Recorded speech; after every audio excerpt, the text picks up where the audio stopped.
Welcome, ladies and gentlemen, the Money Down Pod. I am your host, Kayvon Izami, alongside my guy, Sean White. What up? What Welcome, up? my guy. Say your piece. We'll get to you in 1 second. Welcome to the Money Down Pod, episode number 8. This is our NFL preview show for this upcoming week. And boy, Sean, we got a lot to talk about, bro. How are you doing?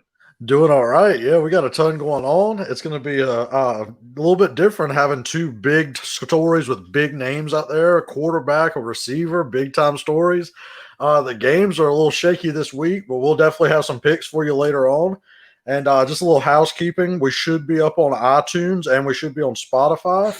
So on iTunes, make sure you give us that 5-star rating and leave some comments. Tell us what we can improve on. Obviously, we're going to grow with the audience. We're just getting started on this thing. We're going to make it huge. So just let us know. We can keep growing with you. And make sure you give us that 5-star on YouTube. Give us that like, your comment, and subscribe. And let's keep it going, man. I'm ready to start this show up.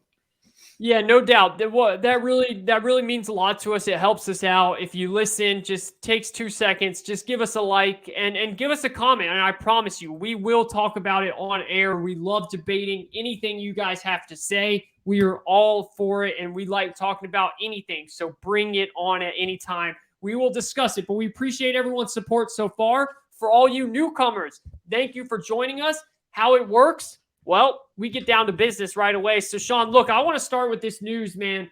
And this is the Aaron Rodgers news. All right. Like, this is a very tough and interesting topic for many ways. And I think right off the bat, we all know why. The vaccine, COVID, it's very controversial.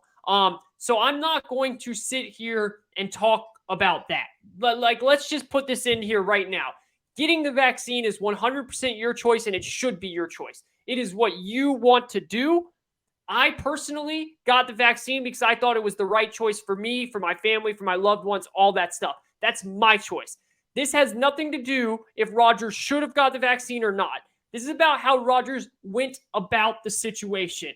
And to me, what Rodgers did was incredibly selfish and incredibly cowardly. And I don't even know if cowardly is a word, but cowardly, I think, is the most appropriate word for this situation.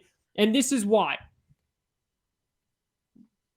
We destroyed, and when I mean we, the media, the fans, his teammates, players in the league, absolutely destroyed Kyrie Irving for what he did, for making a stand saying, I'm not getting the vaccine, and I'm going to go to the point of I'm not going to play.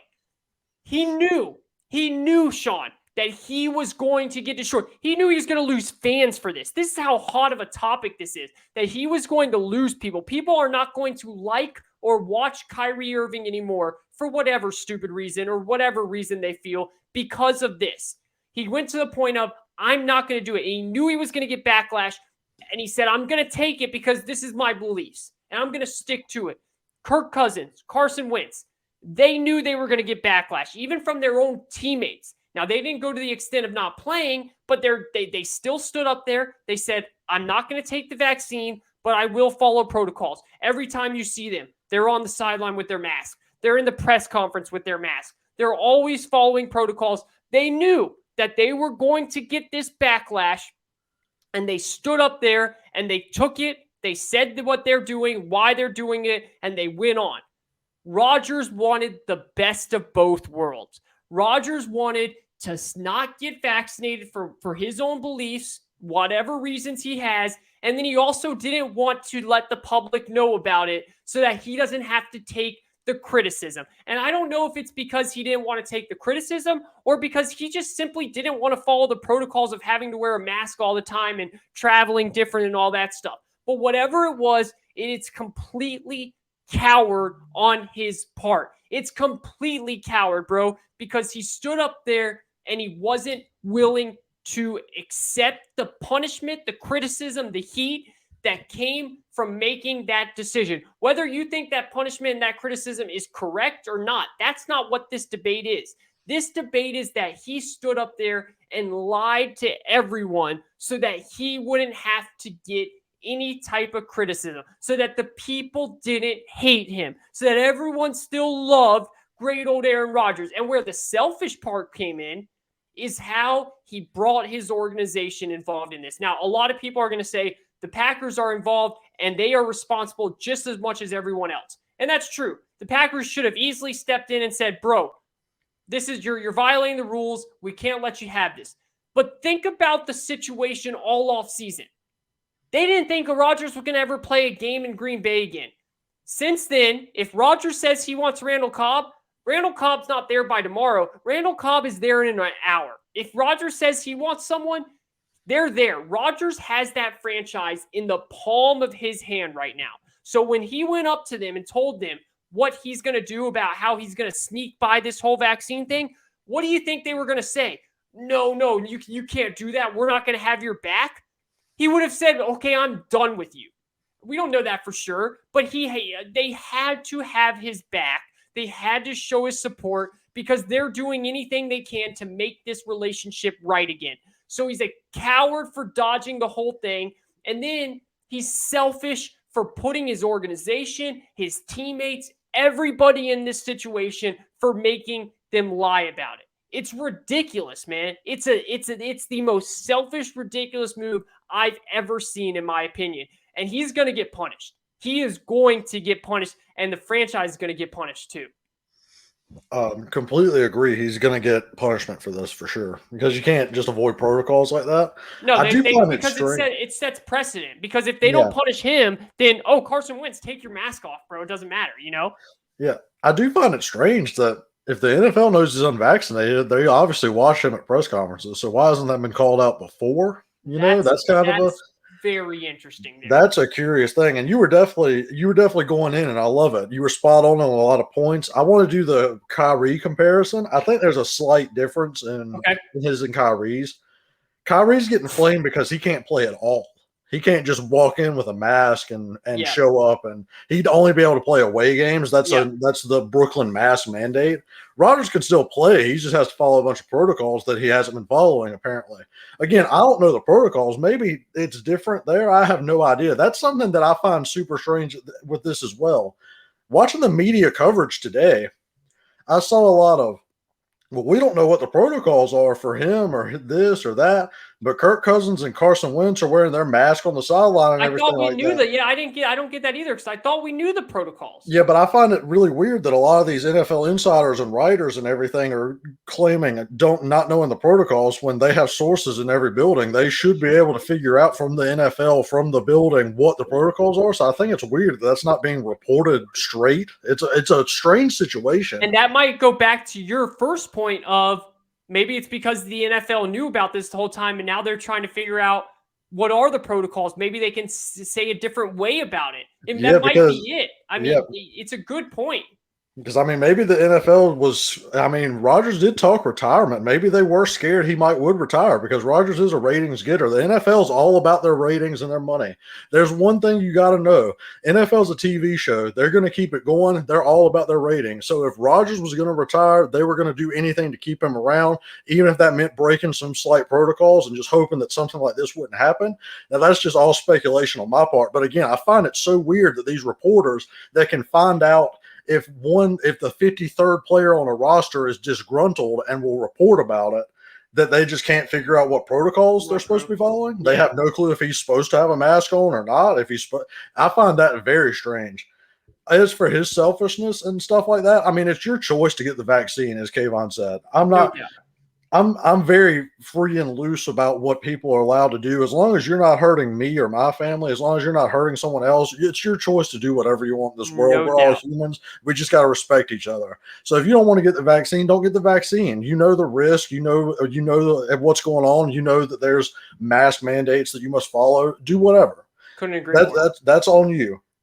For him, though, it was weird. He did the whole "I'm immunized" little speech there at the beginning, and everyone. I went back and watched it. He said when they asked him about the vaccination, he said, "Yeah, I'm immunized." So he actually said, "Yeah," and then he said, "I'm immunized." Like, what? And I mean, I guess if you want to do a little bit of running around trying to omit some things, then I guess he could be by his homeopathic therapy or whatever he Yeah, was I mean, using. But that was a very, very it's slick. calculated way to answer that because it was smart on his part. But Lazard got a lot of heat for being unvaccinated and missing that game with Devontae out, and now Rodgers is probably missing too because I think the earliest he can be back is the day before Seattle. So that's almost a guaranteed he's not going to be back, or either he's going to come in with very little prep, and Russ should be back for that game. So he put the Packers in a bind right there when it comes to getting that one seed after they just had that big win against Arizona. It's very selfish on his part in that matter. But again, it's his choice to do that. It's just a strange way that this is happening where you thought he was vaccinated and he's not. And these protocols are what's really gonna set it apart because now we're gonna find out if they're gonna get punished for it. Is he going to? I don't know if they're going to suspend him, but this is going to be a big fine. Is this going to be draft picks taken away? Is this going to be some sort of thing like that? Because after all, Rodgers and them are shaky on the outside anyway. Rodgers could ask out after this year. So imagine Rodgers asking out and you lose draft picks from him not being vaccinated. That's a kind of a double screw you from Rodgers to the Packers right there. And it's going to be something to watch toward the offseason because I feel like that's usually how the NFL rolls it. You either do big time fines or you fine draft picks. So we'll see how that goes. Yeah. So real quick, when I say he's selfish, I'm not saying he's selfish for not taking the vaccine. That again, like you said perfectly, that is his thing. If that has nothing to do with being selfish or not. He's selfish for how he went about this whole thing. And they're just downright stupid too. And same with the organization. If they thought that this was never going to come out, the guy is out at Halloween parties dressed up as John Wick, clearly no mask on. Like, my thought process is this, Sean. Do you think that the Brian Gutekunst or one of the owners was like, yo, you're going to be out at a Halloween party this weekend? Like, we know you're not vaccinated. Is that not going to come? Like, could that not equal you getting COVID? Like, and then this whole thing coming up? But it's just the selfish part is how he knew, man. Rodgers is a very smart guy. He knew that the Packers organization wasn't going to put their foot down and say, Rodgers, you have to be like everyone else. You either wear your mask or you either tell everyone you're not vaccinated, you wear your mask, or we'll cover you up. They were going to say, we got your back, man. We got your back. We know where you're at right now. We need you on our side. We got your back. It's just, to me, man, it's just ridiculous. And what I was saying about Kyrie, you're right. It's two different situations in terms of him not being able to play. I'm just talking about the point of Kyrie knew that when he announced that he didn't want to get the vaccine, he knew he was going to get publicly destroyed. Carson Wentz knew. Kirk Cousins knew. Aaron Rodgers knew, and he didn't go do it still, just like everyone else. Kyrie knew, and he still did it. He still said, I'm not getting vaccinated. I'm not vaccinated. Carson Wentz, I'm not. Kirk Cousins, I'm not. Rodgers said, oh, no. I don't want everyone to come at me. Let me try it a different way, a more slick way. And I can't wait for him to come out and talk, bro, because he's got to talk on this. He's got to talk. And to be honest, I don't think he pushes back. I think he does push back. I don't think he just comes out and says, I'm sorry, I shouldn't have lied. I think he has reasons, and I think he pushes back on it. I don't think this is done, bro. I think this actually heats up more. This is just my gut feeling. I just don't see Rodgers sitting back and saying, yep, you're right, I should. I think that I think he claps back, explains himself a little bit, and I think that this could get more interesting moving forward. Yeah, I agree with that. I think Rodgers is definitely going to come out with whatever facts that he has about whatever he thinks and whatever his opinion is. He's going to come back out. He's a smart guy. He's definitely going to make an articulate argument about this stuff. And what you're saying with Kyrie's true and everything. Rodgers kind of did the old, it's a little chilly outside, let me put my toe in the pool kind of thing instead of jumping right in. That's so he's like, all right, instead of jumping right in here, let me just kind of slide down the side of the pool a little bit and wade waist deep. So he definitely went in there lukewarm on it, and he definitely tried to avoid as much criticism as possible. I do agree with that, what you were saying on that. It's just it's definitely going to be a developing story to see going forward because, like I said, he might not just be out this week; it might be 2 weeks, and with that being said, when football starts getting affected, that's when fans are really going to push back on you. So that's when he's going to start having to answer these questions to the media for sure. No doubt. And let's get into the football part of this, because now you're right. They're sitting there at 7-1 right now. They're looking pretty. They lose this week, maybe next week. If so, maybe not. Let's get into this. First of all, I will say thank you, Rodgers, because I'm pretty damn excited to watch Jordan Love. Like, Oh, yeah. I'm as a football fan, man, I am excited to see Jordan Love out there in a game. It's been 2 years now. What do you expect from the Packers? What do you expect from Jordan Love? What do you expect against the Chiefs? The Chiefs' defense is kind of rough, so I expect a really good game plan going forward to try to get Jordan Love a little acclimated, try to make him look good, especially because in the offseason, you kind of got to think that they're either trading Rodgers or they're trading Jordan Love, one of the two. So this is a very good audition for him to kind of show what kind of NFL quarterback he's going to be, and also to kind of put him up against a guy he was compared to. A lot of people were thinking he'd be like kind of a lower Mahomes coming in. That's his play style. So it's going to be good to see him with all the weapons back go against a weaker Chiefs defense. But the Chiefs on the other side have got to be excited. Dodging Rodgers, because they should feel like they're getting a serious break. Yeah, all of a sudden that line's 7.5 for the Chiefs. The Chiefs have got to feel great about being able to go into this game and not have to deal with Rodgers playing at an MVP level with Devontae Adams and Lazard coming back. They have got to feel great about their chances to win this game and start righting this ship, because they were still a little bit shaky against the Giants last week.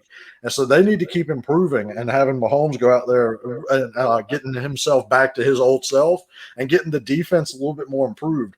Like you said with Jordan Love, that's going to be an interesting one to see, because I mean, they've been kind of hiding him for 2 years now. We didn't get to see him for the preseason last year because of COVID, and they were very safe and conservative in his play calling this year to make sure that he looked good in the preseason. So now it's no hiding. It's the regular season. It's a big game. The Chiefs are trying to win. So it's going to be fun to watch that and see how Jordan Love performs against the actual NFL defense and with actual stakes on the line. Yeah, no, first of all, you're so right about the Chiefs. I mean, this could change the Chiefs' season around. They look terrible right now. No one expected them to beat Rodgers and the Packers. They would have had to play legit Chiefs football for them to do that. Now maybe they get a break here. Maybe they start rolling. Maybe things change. But with Jordan Love, like you said, they've been hiding him for a while. I'm not telling you that I expect him to come out and throw for 4 touchdowns and 400 yards and no picks. No. I don't expect that. It's his first ever start. But, Sean, I do expect something. I want to see progress. I want to see, okay, he can play. Like, he's showing signs. I know it's his first start, so I'm not trying to be unreasonable, but you've been practicing and sitting there for a while. Back in 2007 or 8, whenever it was, when Brett Favre got hurt and Rodgers went in, I think it was like in that Dallas Cowboys game, Rodgers showed. He showed out. He showed, okay, this guy looks good. I want to see, and this is going to fall on Matt LaFleur's shoulders as well. I gave Matt LaFleur a lot of praise for that win against Arizona, because he did a lot of stuff to keep – they were pounding the ball. He did a lot of good plays with Devontae and all them out, Lazard out. LaFleur's got to set up Love in a good spot here. I expect to see something from him.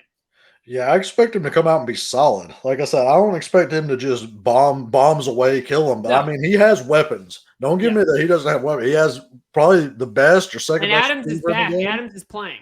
Yeah, he's got a running back tandem that's solid. They did lose Tunyon, but then he has Lazard and all these other receivers. He should be good to go against the Chiefs defense that really struggles containing the pass, really containing the run.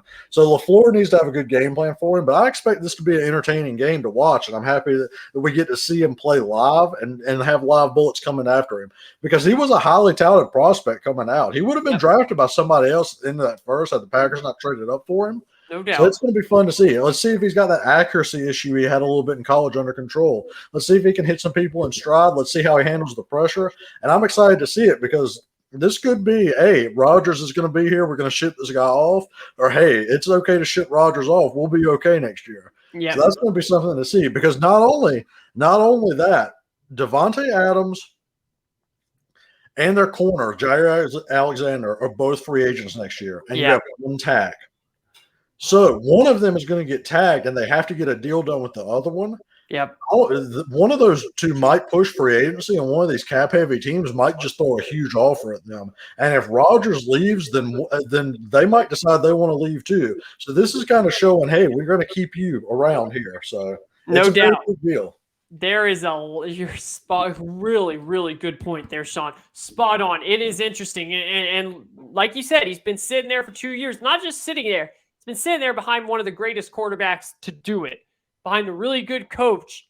He's got to show something, and this is going to have big implications. So glad it's a 4:25 game, so I can watch my Falcons game and then sit back and either be really pissed off or really happy watching this one, depending on what happens in that.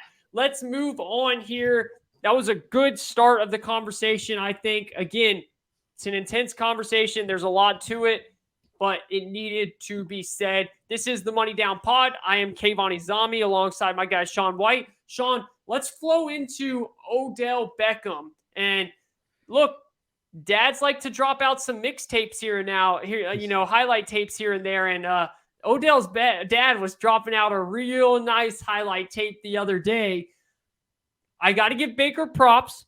I don't know if you saw his media session today. He stood up there, took it like a man. He answered things really well. He said he was shocked about it, but he said, he will put everything aside for them to win. Sean, one simple question here. Has Odell played his last snap as a Cleveland Brown? Yeah, I believe so. I believe that's it for him there. I think he was trying his hardest to get traded yesterday with the LeBron James tweet, with his dad putting out his Max Preps All-Star. Yeah, with his Max Preps All-Star highlight reel that he was sending to colleges out there. that was a funny highlight tape. And the thing is, I've been watching some of their games. I saw him getting open like that too. I just didn't think somebody was going to slice up a compilation of it and just send it out for everyone to see his dad. But I think this is the last down he's played for the Browns. He's a distraction. I think they're working on trying to get some money back to relieve the cap a little bit. Because if they were going to trade him for any amount of picks, knowing he was disgruntled, I think everyone's going to ask for them to cover the salary, how the Broncos covered Von Miller's. And I don't think the Browns wanted to do that. I think they want the cap relief this year to roll it over a little bit and make sure they have room. So that's why you think? Because that's my question. Is that why? Because to me, man, it's stupid. Look, that what he did, what the dad did, that is everyone with common sense knows. Odell's dad didn't just go behind Odell's back and do that. Odell knew about that. If he didn't know about exactly the extent of it, he knew he did something. I'm sure he probably talked to LeBron, their boys. Hey, tweet something out for me. Like, they knew all this stuff. Why would they not just trade him and at least get picks for it? You think it's because of the money situation?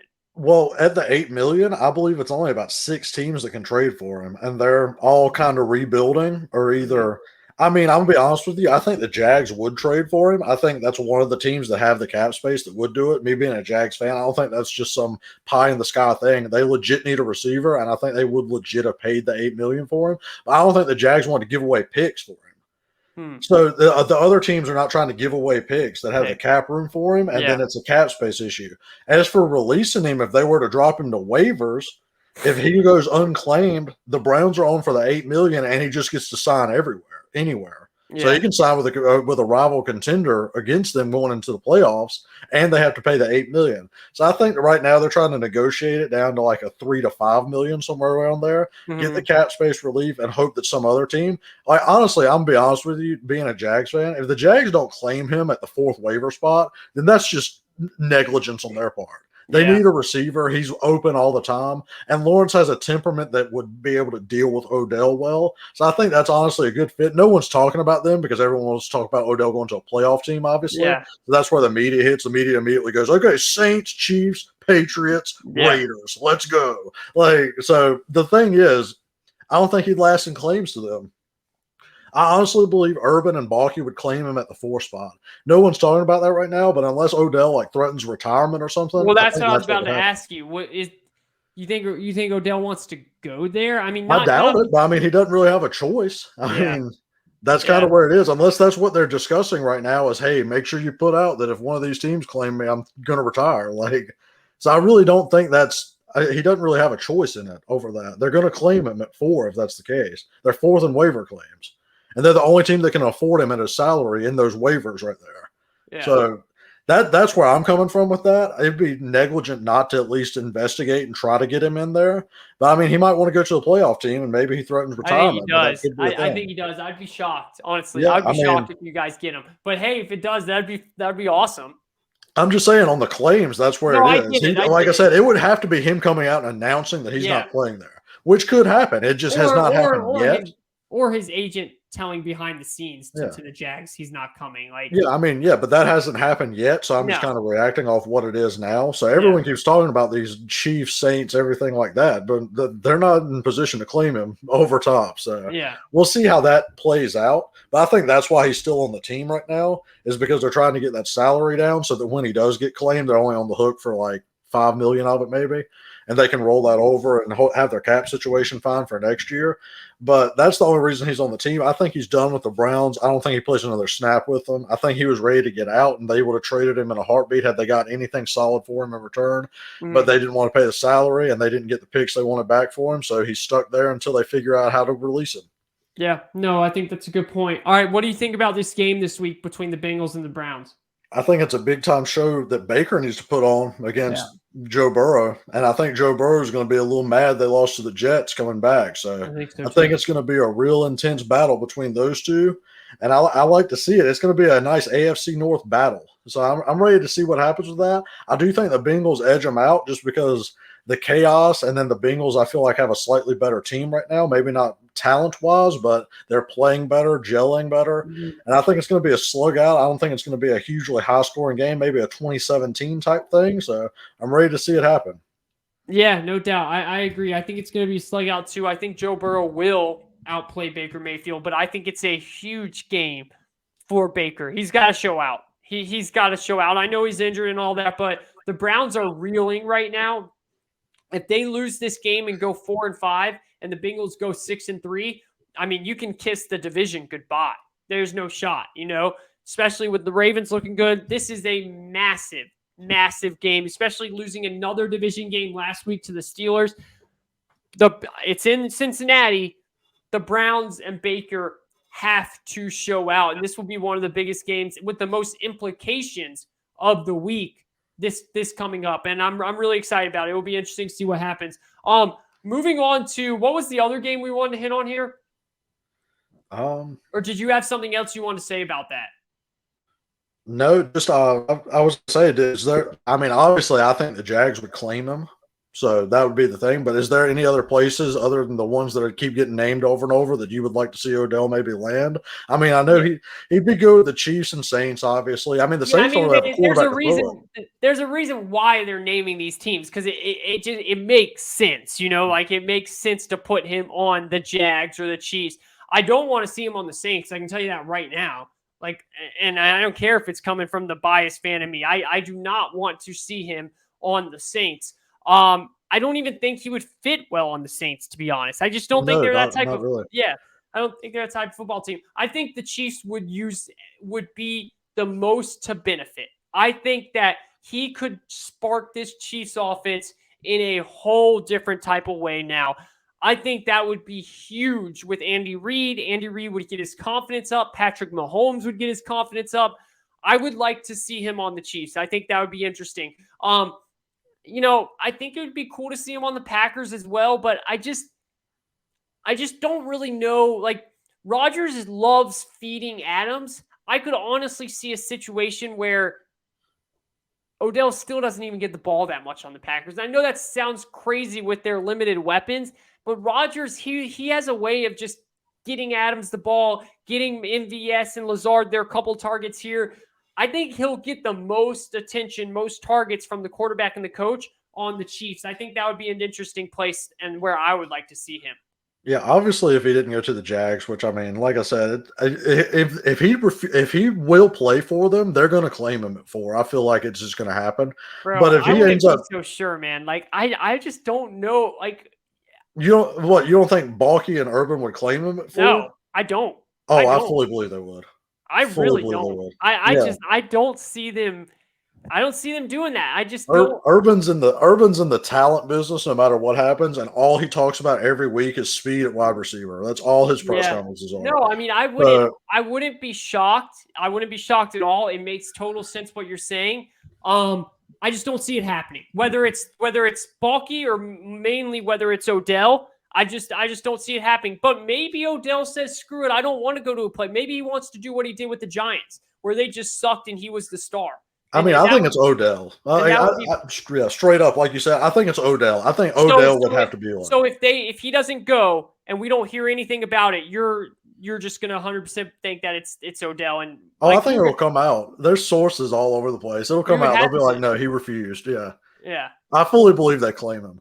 Okay. But that's just my opinion on it. Just it makes sense. It makes total sense. But I think the best place he could go, honestly, and for a contender, I think it's the Raiders. I think the Raiders could use it more than anybody, well, now that especially with all the tragedy with Ruggs and everything. Yeah. But they need a guy out there now, That's speed a good guy. one. That's another good landing spot for Deshaun Jackson now because he's a Yes. free agent. Now that is one. See, this is how I know stuff like that. There's insiders in Jacksonville that were saying Deshaun Jackson is only going to play for certain teams. Like he would have retired if certain teams had claimed him. So that's how he fell through waivers so easily, especially with his salary. Yeah. So like I said, that's kind of where I'm leaning. It would be an Odell thing. But I think one of those two does need to end up in Las Vegas just to give them over the top threat. I mean, Ruggs was having a career, but I mean, that's just poor judgment. And that's not something to get into, but they definitely need a receiver now. And one of those two would definitely fill that void. So that's the other spot I'd look out for either one of those two to end up. No, I think that's a really good call. I like that a lot. I could totally see him on the Raiders or whatever the dude that just Deshaun Jackson. I could see either one there. That makes total sense to me. And I mean, I could see Odell on the Jags. I'm not saying that. I just don't see it happening, and probably because of Odell. I just don't see Odell doing it. Yeah, that's what I mean. It'd be Odell. I'm telling you. Urban's praying he'll play for him. I'm telling you. Yeah, I hope you're right. And so and then what? They'll re-sign him for next year? Well, I mean, he's got 2 years. They just wouldn't cut him. They're just non-guaranteed. Okay. I'm sure he'd want some guaranteed money, which I highly. Yeah, he's going to want some. I think they'd be happy to oblige, but wherever he goes, there's going to be a contract worked out in it. Like, yeah, I don't want to go down a rabbit hole. If Odell doesn't end up there, I'm telling you, Michael Thomas is going to end up on the Jags. Him and Urban are like this, and he's not playing for the Saints the rest of the year. Like they're going to want to get rid of him. That sounds like a miserable time for you. Good luck with that. Michael Thomas is a joke, dude. When's the last time he's played football, bro? When's the last time? Ankle, man. Yeah, his ankle. Is that just going to heal? Is that just going to Sean? Tell me the last time an ankle injury has just gone away with a wide receiver. That shit ends careers, bro. You guys would be miserable. You would waste so much money, and it would be another laughable Jaguars move, just like the Falcons do all the time. If you guys go after Michael Thomas, if I were you, I'd be praying that you get Odell over Michael Thomas. I'm telling you, that is a disaster waiting to happen. That dude hasn't played football in 2 years. He's got a terrible attitude. If I was a Jags fan, I would be crying for anything but him. I'm telling you, him and Urban are close, man. If Urban's still there, that's one to watch for. I mean, we'd have to ride out that attitude and everything, but that's you got to ride out that ankle injury that happens. He's going to be Julio. He's going to be Julio 2.0. Julio has never plays healthy. He never plays healthy ever since he got his first toe injury and then ankle injury. He will never be healthy. He'll obviously be a worser version of Julio because he's not nearly as good. But that's what he'll be. He would be I'm telling you, Sean, like the name is cool and all that stuff. One season. He has had one good season with the Saints. That is it. Well, he had like 3 over 100 catches. No. He had the one breakout season. The other stuff were borderline Pro Bowl seasons, one breakout season. For the amount of money that he's going to want and all that stuff, the $20 million a year, one decent season, and now he's got an ankle injury that will literally never go away. Maybe one season he'll get healthy, and then bam, it's back again. I mean, there's a reason why the Saints are going to cut ties with that ASAP. That's all I have to say. But let's move on. You heard it here first. Can't guard Mike. You got Kayvon_sports over there just coming at your neck. Yeah, you mean Slant Boy Mike. Run a different route than a slant. Go look at the highlight tapes. Have we ever seen another route other than the slant? Hey, we've seen a quick out. Yeah, quick out route and slants. That's a good one. He runs slants. That's all he does, bro. That's all he does. All right, let's move on here to another game. I'm just a friend of yours, Sean. So I'm trying to give you warning. That's all I'm trying to do. And as I know, you Jags fans out there, you guys are just you're suckers to get anything that will help you win. He's not the guy that's going to help you win. I can promise you that. I can absolutely promise you that. I do think Odell, though. Odell could help you. Anybody but Michael Thomas.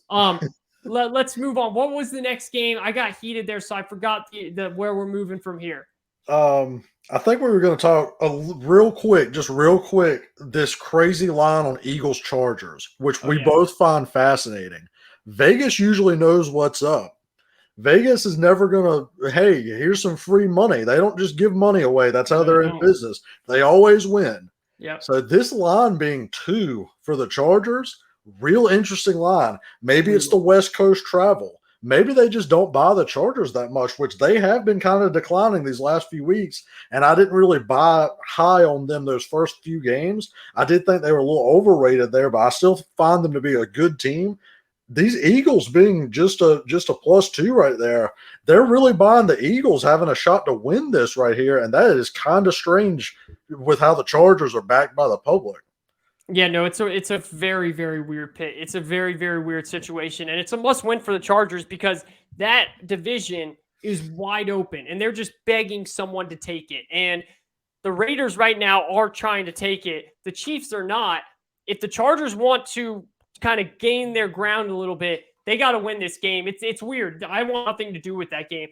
When the Sunday first came out, or the lines for this week first came out, that was the first game that I was going to write down for my 3rd and short. And since it's been moving, I said, hell no. I want nothing to do with that game because something is very weird about that. It'll be interesting.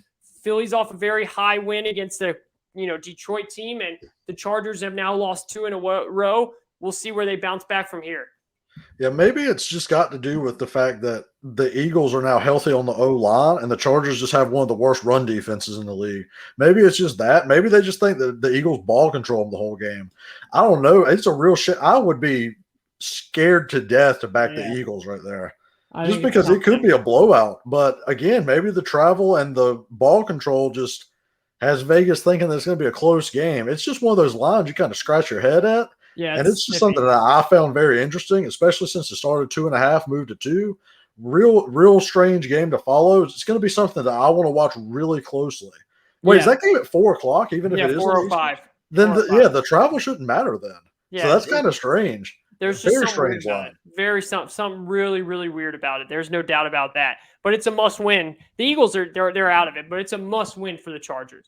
Yeah, the Chargers, I mean, even to keep pace in the wild card, the AFC has a bunch of teams that are all clustered right there together, and you've got to win your layup games, and they would probably consider this a layup game. Sorry to say that, Eagles fans, but I mean, it's been a rough year for y'all so far. So let's see how the Chargers can handle that because I'm excited to see that now because that line is just strange to me.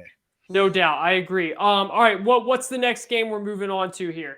Honestly, these games are kind of real. I thought we had one more laid out.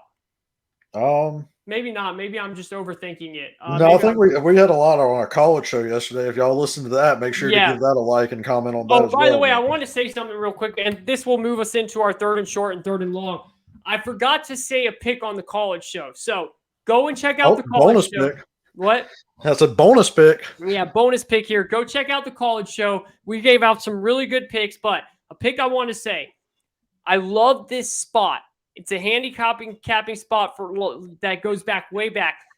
Memphis +5 at home to SMU. This is what I call the dream catcher spot. And what this is SMU lost last week. Their undefeated season's over. They lost. They lost to Houston. Their undefeated season is over. Usually, after your undefeated season ends like that, for teams that are not like the Alabamas and stuff like that, your dreams are crushed. You usually have a big letdown after that. You just feel like, man, we don't have anything to play for these smaller teams because they know they have to run the table to even have a chance at something big like that.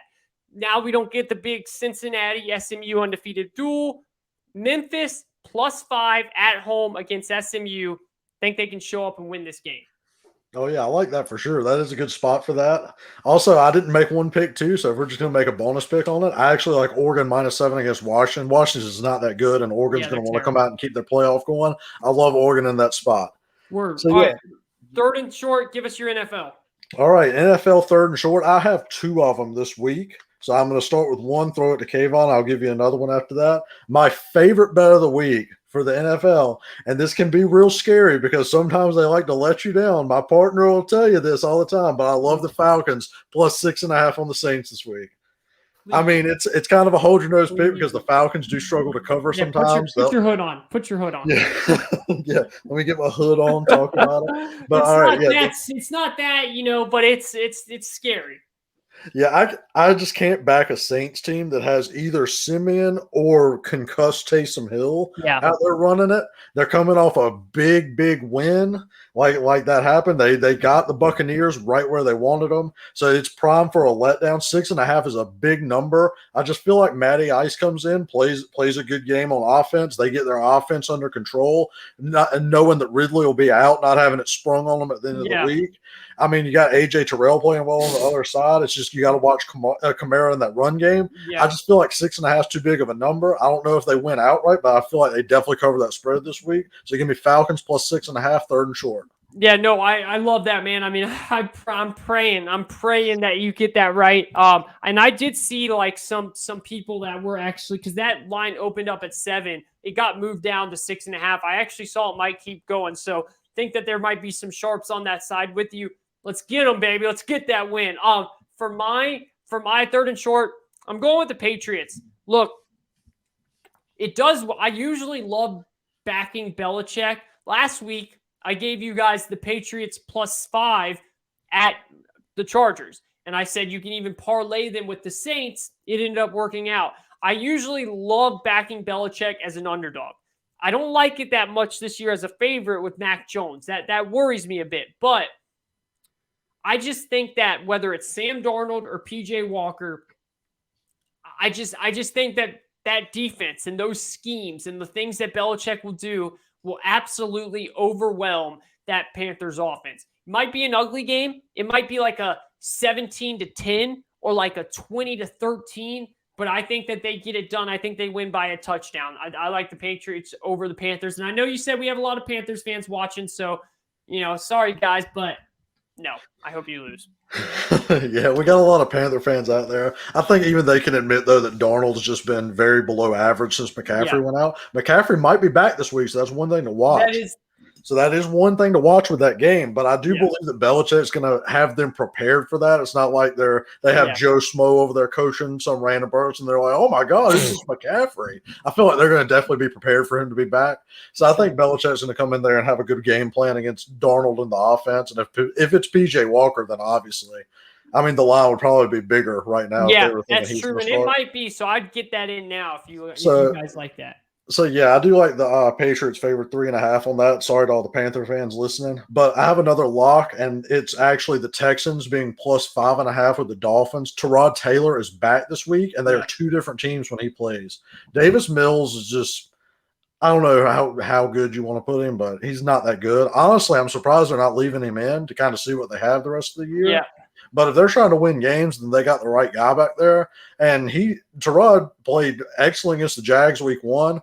They played the Browns really tough with him in. He's just a much better quarterback at this stage of the career. And the Dolphins are still reeling. They don't have Watson now. I don't know if they really want to rally around Tua all that much. So it's gonna be an ugly game. I'm not gonna be watching it, but I'm gonna bet on it, and I fully believe the Texans cover that spread. So that's a good one to watch for. I agree. Once I saw that Tyrod was in 100% with you on that one. Third and see this, I kind of had a tough time. I wanted to, like I said, I wanted to back your Jaguars at +14.5, especially that I get that hook. Because I do think that they could, that's a for sure put everything on, put the hoods on, put the sunglasses on, don't let anyone see you. That's for sure one of those. And I do think that they could keep it within a 2 touchdown game, but it just worries me. I just that especially if James Robinson's I was, out. Which, yeah, I was about to say if James Robinson played, I'd be on there with you. But he's shaky about being out, so I'm not sure. I can't back anyone with Carlos Hyde trying to pass pro on third down. I just don't buy that at all. So what I will go with, and this isn't really like a long one, but it's a shocking one, I think, because of what we saw last week and because of Mika. I came on here on Monday and absolutely belittered this team. So it's kind of crazy that I'm going to take the Vikings +6 here and listen against the Ravens. And this is why. And I'm going to tell you this right now, Vikings fans.